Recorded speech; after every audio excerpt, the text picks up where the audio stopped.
Alors bonjour, nous allons commencer aujourd'hui un nouveau cours qui est relatif à la structure portante verticale. Alors le cours qui venait juste avant celui-là, vous vous rappelez, c'était la descente de charge. Et on avait vu comment déterminer pour chaque niveau, pour chaque poteau, quelle était la charge euh, de compression, donc l'effort normal que supportait ou bien qui transitait par ce poteau. Dans l'optique, bien sûr, par la suite, de dimensionner ce poteau et donc de lui donner sa section finale A et B. Alors, la structure portante verticale peut comporter différents éléments. Alors, vous avez les poteaux et éventuellement des voiles. Alors, les voiles, on va les laisser pour plus tard, Inch'Allah, pour la suite. Alors, maintenant, nous allons voir quelle est la définition ou bien le rôle que joue un poteau. Alors, c'est un élément porteur ponctuel, donc c'est un élément ponctuel qui est chargé de reprendre les charges et les surcharges issues des différents niveaux pour les transmettre, bien sûr, enfin, au niveau des fondations. Parfait. Donc aussi, bien sûr, attention, le rôle des poteaux, donc que je dessine ici, donc ce n'est pas uniquement reprendre ces charges-là, d'accord, c'est des charges sous G et sous Q, qui sont des charges verticales, mais parfois, et souvent c'est le cas, les poteaux ont un double rôle, c'est résister aux efforts horizontaux dus au séisme. D'accord? Donc lorsque vous avez un séisme, d'accord, ces poteaux-là vont assurer ce qu'on appellera par la suite le contreventement. Donc ils vont se déformer, d'accord? Ils vont résister à cet effort du séisme pour assurer la stabilité de la construction. Alors, généralement, les poteaux seuls ne peuvent pas assurer. C'est pour cela qu'on les associe à des poutres et on parlera maintenant de portiques ou bien de cadres rigides. Donc, vous aurez le poteau et la poutre, d'accord, qui vont résister aux efforts dus au séisme. Alors, dans notre partie aujourd'hui, donc dans ce cours-là, aujourd'hui, on ne va pas s'intéresser aux efforts sismiques, mais on va s'intéresser uniquement aux charges verticales qui vont s'appliquer au niveau des planchers, qui vont arriver au niveau du poteau et qu'on avait déterminé par la méthode de la descente de charge. Très bien. Il est important maintenant de connaître quelles sollicitations internes agissent au niveau des éléments porteurs poteaux. Donc, je sais que on vient de déterminer le chapitre de la descente de charge qu'essentiellement les poteaux reprenaient des efforts normaux N qui étaient composés par une partie des efforts normaux dus aux charges permanentes majorées de 35%, plus une partie des charges d'exploitation majorées de 50%. C'est ce qu'on appelait l'effort ultime et c'était l'effort qui nous servait pour dimensionner, qui nous servira pour dimensionner les poteaux. Alors, bien que reprenant des charges essentiellement verticales, donc en compression, donc des charges normales en compression, un poteau est aussi sollicité par des éléments, plutôt par des moments de flexion et des efforts tranchants. Seulement, dans l'état actuel de nos connaissances, donc nous sommes dans l'incapacité, d'accord, de déterminer ces efforts-là, vu qu'en général, hein, vous allez avoir des structures étagées comme ça, d'accord, et c'est des structures qui sont encastrées à la base, d'accord, voilà, et donc déterminer M, N et T, c'est assez périlleux, vu que actuellement dans l'état de vos connaissances, vous ne faites que des systèmes isostatiques, d'accord? Alors que ici, on remarque bien que c'est un système qui est fortement hyperstatique. Regardez les liaisons extérieures. Donc il est fortement hyperstatique. Et donc les équations de la statique que vous avez l'habitude d'utiliser en RDM ne vous seront d'aucun secours. Il faudra donc inventer ou bien utiliser des méthodes de RDM un peu spéciales pour résoudre les systèmes hyperstatiques. Chose que vous ne faites pas, donc ce qu'on ne fait pas en général en deuxième année, d'accord, d'études d'architecte. Peut-être les années après, les années qui suivent, vous allez voir un peu comment on fait, comment on détermine M, N et T pour des structures hyperstatiques. C'est ainsi que par la suite, nous allons considérer uniquement que les efforts normaux sur les poteaux. Et vous vous rappelez bien, lorsqu'on avait fait l'exercice sur la descente de charge, j'avais donné, d'accord, bien j'avais exposé le cas du bâtiment en R+8 et j'ai utilisé un logiciel de structure. Si vous vous rappelez bien, on avait démontré que les efforts M de X et T de X dans les poteaux, lorsque ceux-là sont soumis uniquement aux charges G et aux charges Q, ils étaient négligeables. D'accord? Et effectivement, négligeables. Et bien, on avait aussi remarqué que la part la plus importante, c'était l'effort normal N, qui était le plus grand, comparé aux efforts M et T. Et donc, c'était la sollicitation la plus importante pour les poteaux, et que j'avais dit que c'est la sollicitation dimensionnante, c'est-à-dire que c'est l'effet de N qui va dimensionner la section du poteau, A et B, et non pas M de X et T de X. Bien sûr, ils existent, mais ils sont d'une contribution infime, d'accord, pour des charges verticales, si on veut déterminer les côtés A et B. Et donc c'est N, c'est lui qui va prendre le dessus. Et dans la suite, on va uniquement considérer l'effort normal pour dimensionner nos poteaux. Voilà, ici on peut voir l'effort normal, ici on peut voir l'effet du séisme dans le cas d'un portique, comment ça agit. Ça ne nous intéresse pas. Pour nous, en deuxième année d'école d'architecte, c'est l'effet de P, et donc de la charge, plutôt de l'effet de la compression, de l'effort normal, c'est lui qui va être dimensionnant pour la section A et B. Donc ces cas-là, vous les verrez par la suite. Alors, vous me direz, c'est bon, donc on vient de déterminer, on sait déterminer l'effort N ultime qui existe pour chaque poteau, donc je peux aller dimensionner ce poteau. Donc il y a uniquement l'effort de P. Attention, c'est un peu dangereux de parler ainsi. Parce que pour les poteaux, existe un phénomène qui est très dangereux, même si ces derniers phénomènes, d'accord, attention, même si ces derniers sont uniquement soumis à un effort de compression P, il existe un phénomène d'instabilité très dangereux que vous connaissez peut-être. D'accord? C'est un phénomène d'instabilité très dangereux qui risquerait de mettre en péril votre structure, et c'est le phénomène du flambement.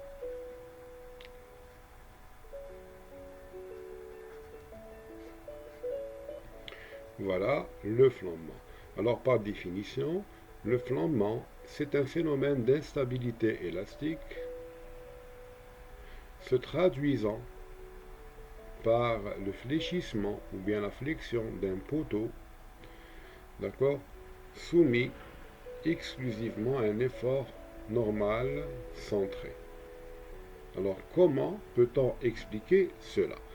J'applique un effort normal et j'ai un fléchissement. Donc j'ai une flexion qui se produit.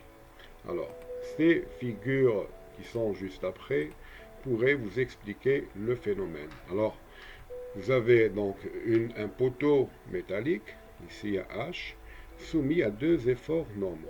Mais regardez, lorsque l'effort normal va augmenter, il n'y a pas de moment. Donc, moment égale 0, effort tranchant égale 0, il y a uniquement un effort normal P appliqué aux extrémités hautes et basses. Regardez ici, il y a un P. D'accord? Et le poteau va fléchir dans ce sens-là. Et parfois, il va fléchir dans l'autre sens. Il n'y a pas de moment. Donc, comment expliquer ce phénomène? Alors, le phénomène donc, du flambement, je viens de le dire, c'est un phénomène d'instabilité qui fait apparaître, et vous pouvez faire cette expérience à l'aide d'une règle, d'ailleurs c'est ce que je vais faire dans quelques instants, qui va faire apparaître un moment de flexion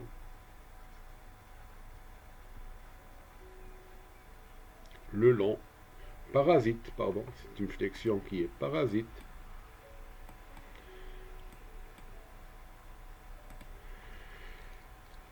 de flexion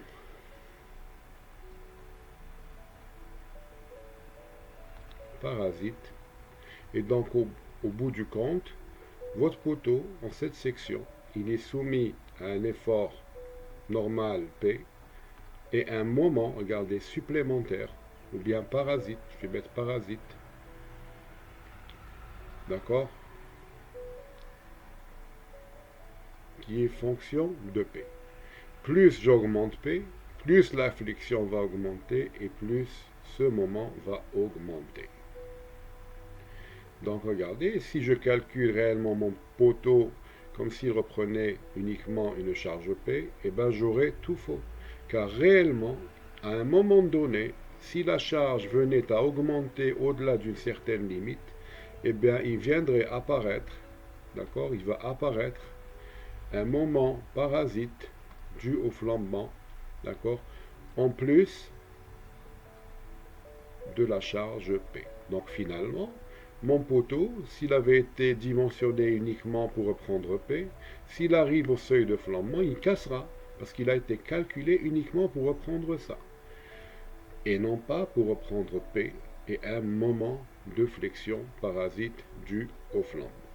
Alors, nous allons essayer maintenant, je vais vous présenter une vidéo toute simple que j'ai préparée, d'accord, sur le flambement. J'ai essayé de faire une petite expérience sur des règles, sur ce que j'ai trouvé disponible par ces temps de confinement, donc des règles, et j'ai essayé de voir comment est influencé ce flambement, quels sont les paramètres qui influencent le flambement. Eh bien, on va le voir tout de suite.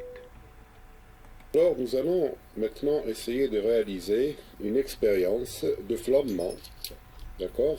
Nous allons soumettre des pièces, en l'occurrence des règles comme ça, d'accord? Donc le matériel, c'est des règles, c'est censé représenter des poteaux, d'accord? Voilà, qui ont une section, une épaisseur E et une hauteur H, deux règles identiques. Donc, on sait très bien donc, que le flambement va être influencé par plusieurs paramètres, entre autres la longueur de la barre, l'inertie de la barre, et aussi les conditions d'appui. Alors, ce que j'ai bricolé ici, c'est des appuis, oui, c'est des appuis. Donc ici, lorsque ma règle vient se mettre comme ça, vous voyez bien que la section, lorsque je la fais fléchir, ne peut pas tourner, c'est un encastrement. Très bien. Alors, je la tourne de l'autre côté, ça devient un encastrement, maintenant ça devient un appui. D'accord, regardez, ça peut tourner. Le bord, la section peut tourner. J'ai amené aussi avec moi une balance, voilà, aussi rudimentaire qu'elle soit, mais elle fait son boulot. Et donc je vais faire différents cas de chargement et je vais mesurer à chaque fois la charge qui va causer ce flambement. D'accord? Voilà. On va commencer maintenant avec le premier essai. C'est une barre qui va être bi-appuyée, donc posée en bas sur un appui simple. En tête, je vais utiliser l'autre appui simple et je vais appliquer une charge.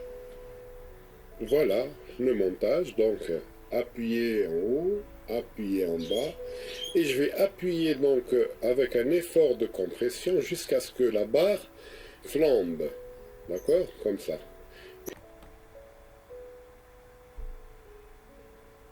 Être affiché sur la balance. Voilà, je commence, j'appuie, voilà, ça commence à flamber, hop, ça a flambé. La valeur, bi-appuyé, c'est environ, donc une charge de 320, à peu près 320 grammes.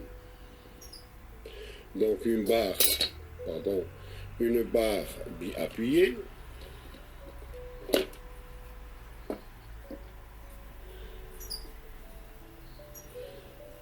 elle flambe à peu près à 300, voilà, j'arrête, sinon elle va se casser, voilà, à 320 grammes. La deuxième expérience, c'est une barre qui sera encastrée d'un côté et avec un appui libre en haut. Et je vais appuyer et je vais voir la charge qui va causer le flambement. J'appuie, hop, hop, ça a failli sortir. Voilà, oups, ça a sauté. Je refais. Donc je reprends, articulé, encastré, et je vois lorsque ça commence à flamber. Voilà, je suis arrivé au flambement. La charge est maintenant de 760 grammes. Elle est plus importante. Vous voyez, j'ai changé les conditions d'appui.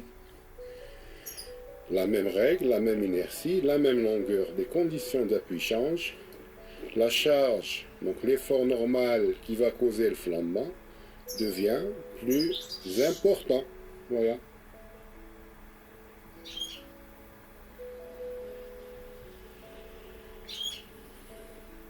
Troisième expérience.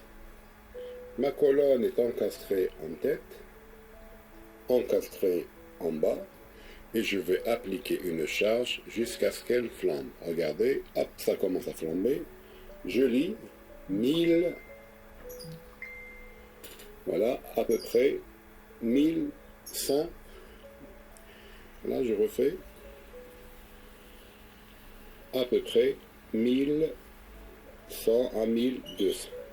On voit qu'en fonction des conditions d'appui, j'ai rien changé à l'élément. Donc c'est la même règle. À chaque fois que je mets des appuis plus rigides, la force qui va provoquer le flambement va être supérieure. Alors, dernière expérience. Là, j'ai pris deux règles, une verte et une bleue. Donc, nous avons une augmentation. Voilà, pour éviter que ça parte dans tous les sens, donc j'ai collé les deux règles ensemble et j'ai augmenté l'inertie du poteau, donc de ma colonne, et je vais appuyer, donc c'est articulé, d'accord, et on va voir combien va devenir la charge. Pardon, j'allume. Là, j'appuie, hop, ça commence à flamber. La charge, elle est de 1200, à peu près de 1200 grammes. Donc voilà, on voit que à chaque fois, les paramètres qui influencent notre flambement, c'est déjà articulé, encastré, l'inertie, une barre, deux barres. Maintenant, pour la longueur. La longueur est un paramètre important. D'accord? Je viens de faire l'expérience avec cette barre bien appuyée. Maintenant, je vais diminuer la hauteur. Donc, je vais non pas appuyer du haut, mais je vais appuyer à une certaine longueur. Par exemple, ici. J'enlève donc ce dé. Je l'enlève pour plus de commodité. Et je commence à appuyer à partir de là. Et je note regardez, hop, ça flambe. La valeur, c'est éteint, je vais le rallumer. J'appuie.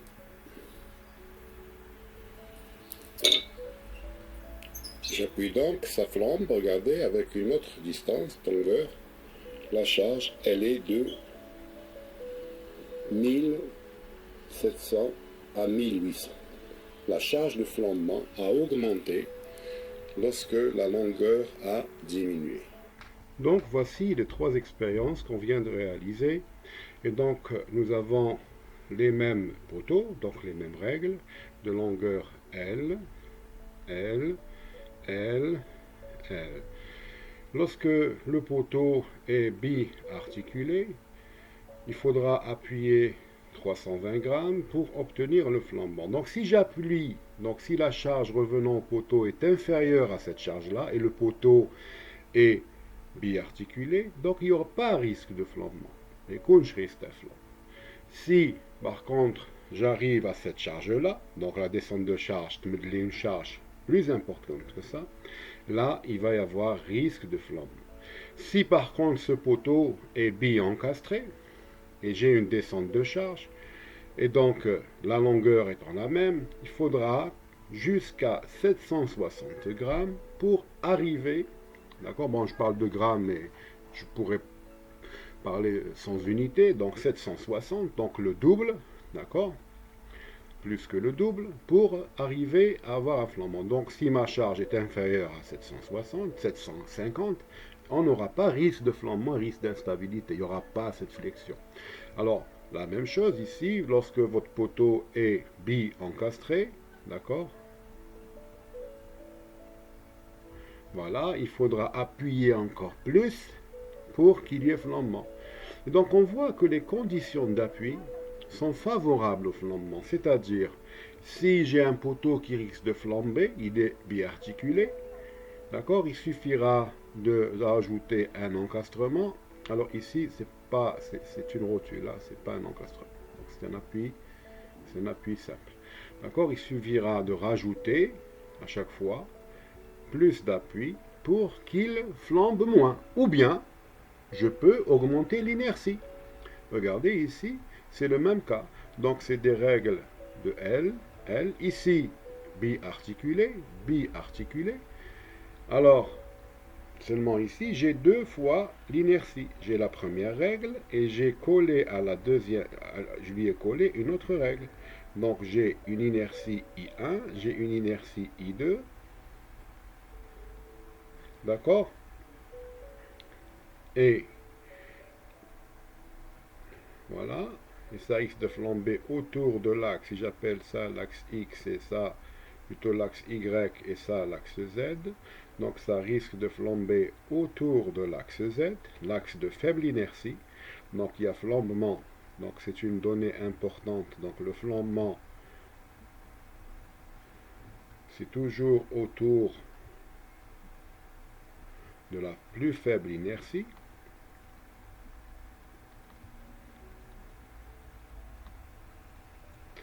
Donc regardez, donc ça flambe autour de l'axe Z et non pas autour de l'axe Y, vu que l'inertie est plus grande. Donc le flambement, il est intelligent, il va s'attaquer à la plus faible inertie. Très bien, donc ici, je reviens à ce cas-là. Donc j'ai la même configuration, même longueur, même condition d'appui. D'accord? Seulement l'inertie est plus importante. Ici, j'avais une seule règle. D'accord? Ici, j'ai le double du moment d'inertie autour de Z. D'accord, Y. Et là, je vois qu'il faudra plus de charge pour réaliser le flambement. C'est 4 fois plus. Donc, regardez l'apport de l'inertie pour éviter le flambement. Donc, si j'ai le flambement, si j'ai un poteau qui risque de flamber, je peux augmenter, d'accord, le degré d'hyperstaticité, c'est-à-dire je rajoute des encastrements. Je peux augmenter l'inertie, ou bien regardez ici, je peux non pas diminuer la hauteur, mais peut-être bloquer quelque part ici, s'il risque de flamber, je peux bloquer quelque part ici, créer un appui intermédiaire, de sorte à ce que la longueur sera la longueur sur 2, D'accord? Le poteau aura un blocage au milieu, donc la charge pour le faire flamber serait encore plus grande et elle serait de 1800 kg. Donc les facteurs qui influencent le flambement, alors le flambement, s'il vous plaît, il touche aussi bien, influence le flambement, il touche tous les poteaux de tout matériau, ça dépend pas du matériau, ça dépend des caractéristiques of flambement, donc dépend des conditions d'appui.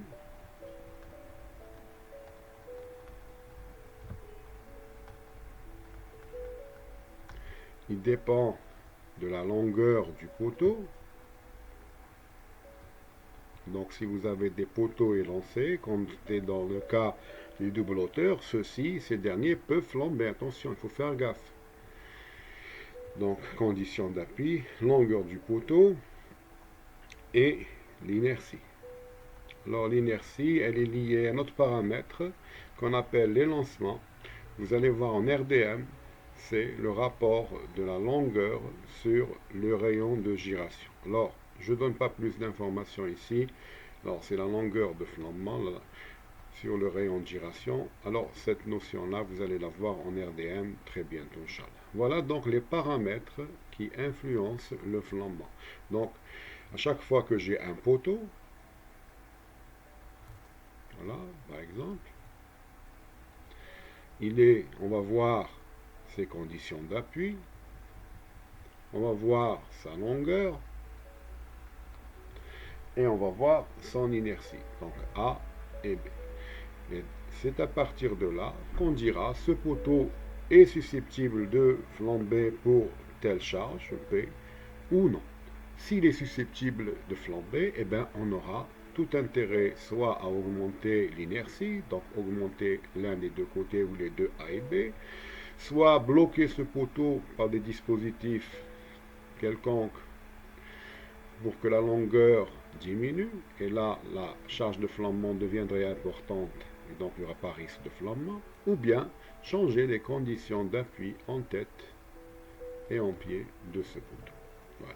Donc je reviens au petit copier, donc notez que le flambement ne privilégie pas les poteaux en acier par rapport aux poteaux en béton et vice versa. Le flambement touche tout élément soumis à une compression centrée dès lors que la charge critique de flambement est dépassée, et ce, quel que soit le matériau constituant le poteau. Donc, dès que la charge limite ou la charge critique de flambement est dépassée, ce poteau risque de flamber et risque d'avoir une instabilité. Nous pouvons donc affirmer que si un poteau soumet à un effort normal de compression et ce dernier est irrémédiablement soumis à des moments de flexion parasites, donc issus du flambement, c'est automatique, c'est presque automatique. Est-ce que ces moments risquent de produire l'instabilité ou pas? Eh bien, il faut voir. Alors, le flambement, l'étude du flambement, ce n'est pas la RDM, c'est une théorie à part entière, donc c'est une théorie assez spéciale, c'est la théorie de l'instabilité élastique, donc que vous ne traiterez pas. Donc, le flambement, il est traité par la théorie de l'instabilité élastique. Donc, dans un cursus d'architecte, vous ne le verrez jamais. D'accord, c'est réservé aux ingénieurs structure. Voilà. Donc, notez que les effets du flambement sont donc des moments induits par cette instabilité. Ils sont très difficiles à déterminer par la résistance des matériaux, qui ne peut à elle seule suffire pour les déterminer. C'est pour cela, lors du prédimensionnement des poteaux, on sera amené à prendre en charge forfaitairement, d'accord, forfaitairement, les effets du flambement par le biais de coefficients judicieusement choisis. Alors j'explique, étant donné que ce moment parasite, je ne peux pas l'évaluer, donc je ne peux pas le déterminer parce qu'il faudra faire appel à une théorie de l'instabilité élastique très poussée, et donc on ne peut pas le faire. Donc on va essayer de trouver un subterfuge, des outils numériques pour prendre en considération le flambement de manière indirecte. Alors on peut voir ici l'effet du flambement sur des colonnes. Alors regardez, c'est assez impressionnant à voir. Vous voyez? Donc il était dans un état initial, la charge a augmenté, il a flambé. Ici, il a flambé, il a cassé en deux. Alors ici aussi, c'est une station de métro. D'accord? Il y a eu un accident au-dessus, c'est la station du Ground Zero aux États-Unis après les attentats du 11 septembre. Donc il y a eu des éboulis sur la station de métro. Donc il y a eu une surcharge substantielle sur les poteaux de la station de métro qui n'étaient pas dimensionnés pour. Et regardez la forme, comment ce poteau a flambé. Il est franchement à la limite de l'instabilité. Si on aurait augmenté un tout petit peu la surcharge, alors ce poteau aurait cédé et c'est toute la station qui aurait subi des dommages, je dirais, irréversibles. Alors nous allons continuer maintenant. Donc on sait maintenant qu'il y a un phénomène très très dangereux qui est le flambement. Donc il faudra tenir compte. Donc le flambement, c'est une flexion parasite qui apparaît lorsqu'on soumet le poteau à un effort normal. Il dépend de différents paramètres qu'on vient de voir. Alors maintenant, nous allons nous attaquer au poteau en béton armé. Alors les formes. Alors quel est l'intérêt du béton armé? Le béton armé, il a un intérêt particulier, c'est qu'avec le béton armé, vous pouvez utiliser n'importe quelle forme de poteau que vous souhaitez, pourvu que vous fabriquiez le moule qu'il faut. Vous pouvez avoir des poteaux rectangulaires avec différentes configurations des aciers. Vous pouvez avoir des poteaux de section hexagonale, des poteaux en section octogonale, des poteaux voilà, assez divers, d'accord? On peut même avoir des poteaux en I, voilà, des poteaux en étoile, des poteaux de forme demi-cercle. Alors, ce qu'il faut savoir, qu'il faut apprendre ici, c'est la dénomination des aciers. Alors, les barres que vous voyez en pointillé, nous appelons les barres longitudinales ou bien les aciers longitudinaux.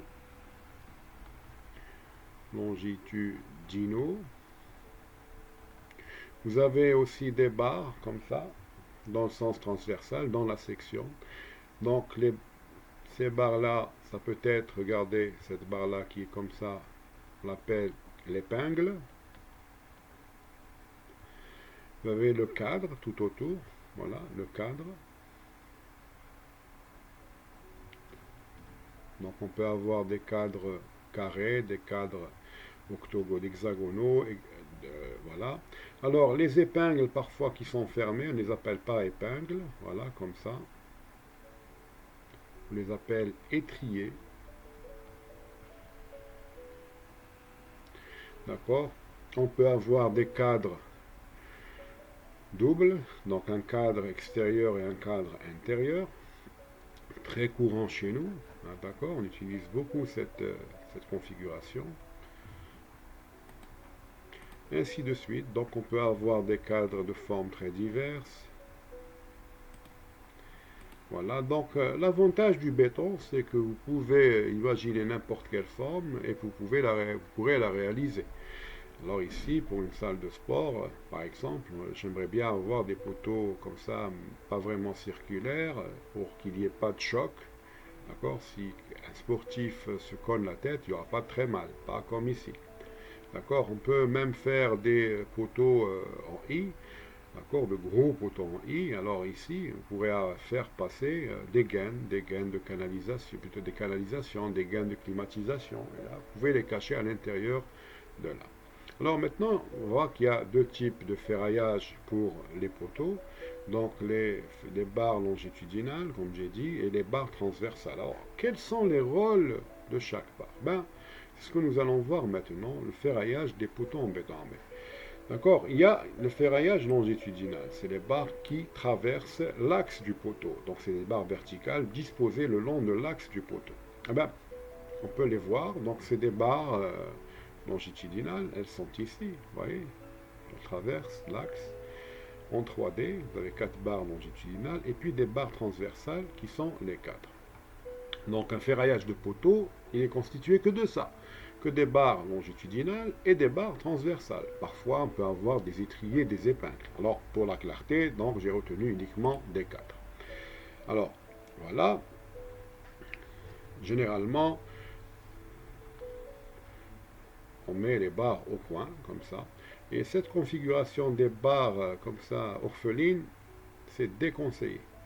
Il vaut mieux mettre deux grosses barres, d'accord, au coin.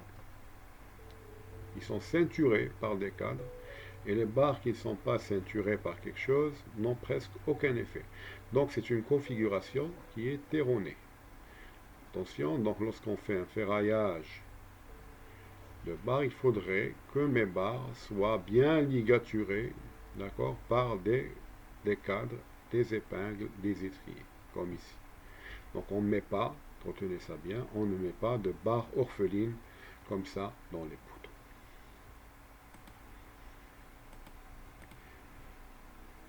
Ben maintenant, nous allons voir quels sont les rôles de chacun des aciers longitudinaux et des aciers transversaux. Pour ce faire, nous allons réaliser une expérience. Nous allons prendre un poteau, voilà, un poteau, auquel nous allons appliquer une charge N. Vous voyez? Très bien. Donc j'applique une charge N. Je vais faire augmenter cette charge, je vais faire l'augmenter jusqu'à ce que le poteau se déforme. Bien sûr, il va se déformer par flambement. D'accord? Il flambe le poteau, toujours. Eh bien, ce flambement va causer des moments, donc M, dû au flambement. Et le moment, je sais qu'un moment me crée toujours de la zone tendue et de la zone comprimée. Alors ici, vous avez de la zone tendue, donc s'il va se casser, il va commencer à se fissurer ici. Ici, vous avez de la zone comprimée, le béton résiste à la compression, il ne se passe pratiquement rien. Donc vous avez toujours une zone tendue, d'accord, pour une flexion, et une zone comprimée. Vous avez déjà vu ceci pour les nervures de semelle filante. Et à chaque fois que j'ai de la traction dans le béton, je sais que le béton ne résiste pas, n'aime pas tout ce qui est traction. Qu'est-ce qu'il faudra faire? Il faudra ferrailler. Alors, je reviens ici. Donc, il peut flamber de ce côté-là ou de ce côté-là. Alors, je travaille ici, vu que la figure est plus claire. Donc, si la zone est tendue, donc je vais avoir des forces de traction, comme ça. Pardon. Et comme ça.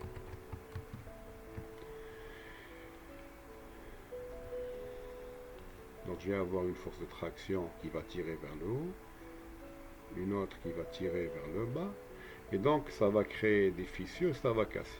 Le béton ne résistant pas à la traction, donc qu'est-ce que je vais faire? Pour annuler cette traction, je vais ramener une barre d'acier, d'accord? Et je vais la mettre ici. De sorte que la traction, maintenant, va être reprise par l'acier. Donc la traction due à la zone tendue, donc à ce moment, va être reprise par la barre d'acier. Et je viens de solutionner mon problème. Mon poteau ne va plus céder, mon poteau en béton ne va plus céder par flexion, vu que les barres de ferraillage vont elles-mêmes reprendre les efforts de traction dans ce béton. Si je dessine donc mon poteau comme ça, donc pour cette face-là, il peut flamber dans cette face-là, donc je vais mettre des barres dans ce sens. Il peut flamber dans ce sens-là, donc je peux mettre encore des barres, ici. Il peut flamber dans ce sens-là, donc la face tendue peut être celle-là, donc il faudrait que je le mette ici. Il peut flamber, donc la face tendue serait celle-là, et donc il faudrait que je mette des barres un peu partout. Donc c'est les quatre faces, regardez, les quatre faces qui vont être ferraillées. Ce qui explique qu'un poteau se doit d'être ferraillé sur les quatre faces. D'accord?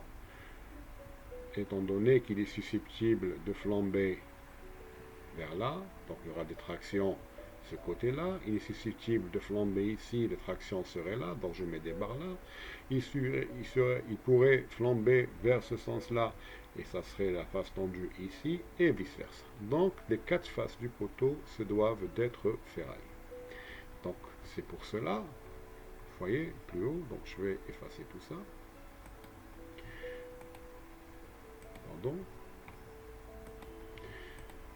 qu'un poteau, voilà, il est ferraillé suivant les 4 faces. Très bien. Maintenant, nous allons réaliser une autre expérience pour expliquer le pourquoi de ces cadres-là. Donc, je vais prendre un poteau pour lequel il y a les ferraillages. Vous voyez ici? Donc, j'ai mis le ferraillage. Donc, il ne va plus flamber. Le moment n'aura plus d'effet. Et je vais appliquer une charge. Qu'est-ce qu'il va faire? Eh bien, le poteau va gonfler. Il va y avoir un gonflement. Il ne va pas flamber, gonflement. D'accord? Il va gonfler. Donc, il va se distordre, il va augmenter de volume dans ce sens-là. Regardez. Pour que vous ayez ça, il faudrait que, imagine qu'il y ait eu des forces de traction dans ce sens-là. Tout à l'heure, il y avait des forces de traction dues à la flexion dans ce sens-là. On avait mis des barres verticales pour reprendre ces tractions. Maintenant, regardez, il gonfle, donc il y a des tractions dans ce sens-là. Donc, pour équilibrer ça, qu'est-ce que je vais faire? Et je vais mettre des barres dans ce sens-là pour éviter ce gonflement. Ce qui explique ces cadres-là. Vous voyez? Ce qui explique ces cadres-là. À chaque fois qu'il y a un gonflement, hop, je mets un cadre. Je mets une barre, une barre. Comme je ne peux pas mettre de barre, regardez, je vais prendre un poteau. Pardon. Je vais prendre un poteau. J'ai mes barres longitudinales que j'ai utilisées tout à l'heure pour éviter le flambement. Donc le moment du flambement va être pris par ces barres-là. Maintenant, il y a ces tractions-là. Je vais, au lieu de mettre, regardez, si pour cette traction ici, je ne vais pas mettre une barre là, je ne vais pas mettre une barre là. Comment elle va tenir? Comment elle va tenir pour s'opposer à ces tractions? D'accord? Donc je mets des barres en cadre. Vu que le gonflement, il est dans les deux sens. Même l'autre sens, il va gonfler. Donc ces barres-là pour éviter le gonflement. Ces barres-là pour éviter ce gonflement. Et donc ce qui explique qu'on met des barres comme ça dans un poteau soumis à de la compression simple. D'accord? Des barres longitudinales pour reprendre la flexion due au flambement, des barres transversales, donc des cadres et des étriers ou bien des cadres intérieurs, d'accord, pour reprendre les effets du gonflement. Donc on comprend mieux maintenant pourquoi il y a ce ferraillage-là, donc barre longitudinale et barre transversale dans un poteau. C'est pour éviter, donc ces barres-là, pour éviter le moment de flexion dû au flambement. Et les barres transversales, c'est pour éviter le gonflement, vu que le flambement a été déjà bloqué par les barres longitudinales.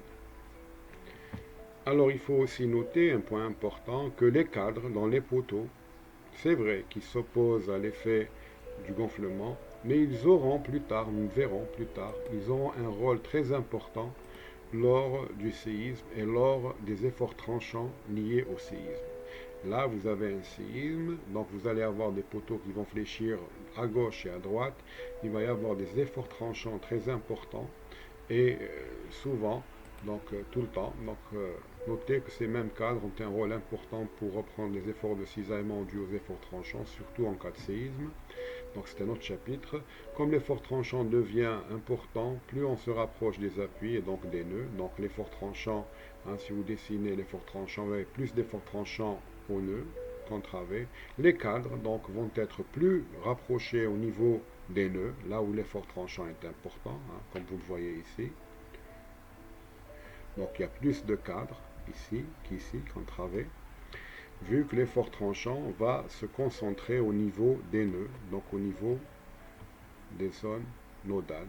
C'est une zone nodale, c'est une zone nodale, c'est une zone nodale, c'est une zone nodale. Et hors zone nodale, il n'y a pas beaucoup d'efforts tranchants, d'accord? Donc les cadres, on en mettra moins pour les poutres et les poteaux. Voilà, donc le prochain cours, ça sera le prédimensionnement des poteaux en béton armé. Voilà, sur ce, je vous laisse et portez-vous bien. Merci beaucoup.